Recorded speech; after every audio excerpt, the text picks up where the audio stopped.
तो next topic है हमारा सॉफ्टवेयर इंजीनियरिंग में Kokomo model, constructive cost estimation model. तो ये एक एल्गोरिथमिक मॉडल है, एक एल्गोरिथम वर्क करता है इसके साथ में, ह्यूरिस्टिक मॉडल भी बोला गया है इसको बोहेम ने 1981 में प्रेजेंट किया था। तो उसने ये कहा कि अगर हम सॉफ्टवेयर की कॉस्ट को एस्टिमेट कर रहे हैं, तो एस्टिमेशन लगा रहे हैं, अगर सिंगल फैक्टर पे बेस्ड लगाते हैं जैसे फंक्शन पॉइंट या एलओसी लाइंस ऑफ कोड के हिसाब से, तो ये एक बेटर एस्टिमेट नहीं हो सकता। बेटर एस्टिमेट के लिए हमें बहुत सारी चीजें और भी कंसीडर करनी चाहिए। एक चीज से रिलेटेड अलग अलग फैक्टर्स होते हैं, जैसे हमारी सॉफ्टवेयर से रिलेटेड भी फैक्टर्स होते हैं, एट्रीब्यूट्स होते हैं, जैसे कि रिक्वायर्ड रिलायबिलिटी, उसकी स्टोरेज से रिलेटेड कंस्ट्रेंट, कॉम्प्लेक्सिटी। तो उसने कहा है कि डिफरेंट फैक्टर्स को भी हमें कंसीडर करना चाहिए। तो एक ये मॉडल जो उसने बनाया, उसने प्रपोज किया कि एलओसीस या एफपी के सिवाय डिफरेंट 15 एट्रीब्यूट्स दिए जो एक सॉफ्टवेयर से रिलेटेड है। तो उसने कहा कि इससे रिलेटेड भी कुछ वैल्यूज को साथ में एम्बेड किया जाए, ताकि फाइनल जो रिजल्ट है वो एक रियल वैल्यू जैसा हो।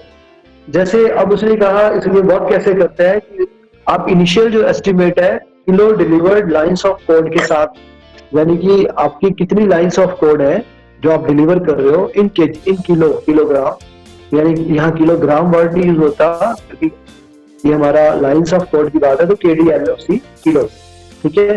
कि इनिशियल एस्टिमेट हम बनाएंगे KDLOC वेरिएबल को कंसीडर करके कि कितना एफर्ट लगेगा, तो उसका एफर्ट कैलकुलेट करेंगे इनिशियली हम KDLOC की टर्म में। उसके बाद हम 15 फैक्टर्स को, 15 मल्टीप्लाइंग फैक्टर्स को कंसीडर करेंगे जो सॉफ्टवेयर के एट्रीब्यूट हो सकते हैं। एट्रीब्यूट जैसे एंटिटीज होती है ना, उसके एट्रीब्यूट होते हैं। जैसे कोई भी मान लो एक पेन है, एंटिटी है, इसका एट्रीब्यूट होगा पेन का कलर, पेन का मेक और ऐसी और भी चीजें जो पेन से रिलेटेड है, उसकी कॉस्ट। तो ये सारी चीजें जो है उसके एट्रीब्यूट होते हैं। तो ऐसे सॉफ्टवेयर से रिलेटेड भी जो डिफरेंट एट्रीब्यूट्स हैं, तो 15 एट्रीब्यूट उन्होंने बोले जिनको आपको 15 एट्रीब्यूट बोले जिनको आपको कंसीडर करना है। अब उसने कहा कि इन एट्रीब्यूट की वैल्यूज को जो इनिशियल एस्टिमेट हमने किया था KDLOC के साथ, उन वैल्यूज को इसके साथ मल्टीप्लाई कर दो। फाइनली जो वैल्यू आएगी उसको हम जो डेल्फी टेक्निक से या कोई और टेक्निक से हमने किसी और टेक्निक से हमने जो एस्टिमेट किया था कंपेयर करके देखेंगे। अगर कोई बिल्कुल बराबर, लगभग बराबर आ रहा है तो ठीक है, अगर कहीं पे कुछ दिक्कत आ रही है, वेरिएशंस है, तो उसको रेक्टिफाई किया जाए। तो इसमें 3 तरह की प्रोडक्ट है। कॉस्ट एस्टिमेशन मॉडल में 3 तरह की हायरार्कीज होती है कोकोमो में, बेसिक मॉडल, इंटरमीडिएट मॉडल और डिटेल्ड मॉडल। तो सबसे पहले हम बात करते हैं बेसिक मॉडल की। बेसिक मॉडल में एफर्ट की जो इक्वेशन उसने सुजेस्ट की वो कि EI is equal to A into KDLOC to power B। KDLOC क्या है हमारा, kilo delivered lines of code. अब इसमें एफर्ट हम कैलकुलेट कर रहे हैं EI से। A और B के लिए, A और B और अगली इक्वेशन में C जो है, इन चारों की वैल्यू के लिए उसने एक चार्ट दे दिया कि A की वैल्यू इतनी है, B की वैल्यू इतनी है, C की वैल्यू इतनी है, D की वैल्यू इतनी है। सपोज आप जो प्रोडक्ट की बात कर रहे हो बेसिक मॉडल में, वो ऑर्गेनिक सॉफ्टवेयर है कोई, तो उसमें उसने कहा कि A की वैल्यू आपको 2.4 कंसीडर करनी है और B की वैल्यू 1.05 और KDLOC तो जो प्रोडक्ट का जो साइज होगा वो लेना है आपको, जो लाइंस होंगी, तो इस हिसाब से आपका एफर्ट कैलकुलेट होगा। अगर इसी तरह से सेमी डिटैच सॉफ्टवेयर है तो EI कैसे कैलकुलेट होगा, A की वैल्यू 3.0 और B की वैल्यू 1.12। सिमिलरली अगर एम्बेडेड टाइप का सॉफ्टवेयर है तो A की वैल्यू 3.6 और B की वैल्यू 1.20। सॉफ्टवेयर की टाइप के हिसाब से हमारी एफर्ट इक्वेशन एफर्ट कैलकुलेट करके देगी। अब इस एफर्ट को हम यूज करेंगे डेवलपमेंट टाइम कैलकुलेट करने के लिए, दैट इज TD। तो TD is equal to C into EI power D। EI क्या है हमारा, एफर्ट है जो हमने पिछली इक्वेशन में भी कैलकुलेट किया है, इसकी पावर हमने D दी है। तो C और D की जो वैल्यूज है वो भी गिवन है। ऑर्गेनिक के केस में C की वैल्यू है 2.5 और D की वैल्यू है 0.38 और सेमी डिटैच्ड में C की वैल्यू है 2.5 और D की वैल्यू है 0.35 और एम्बेडेड के केस में C की वैल्यू है 2.5 और D की वैल्यू 0.32।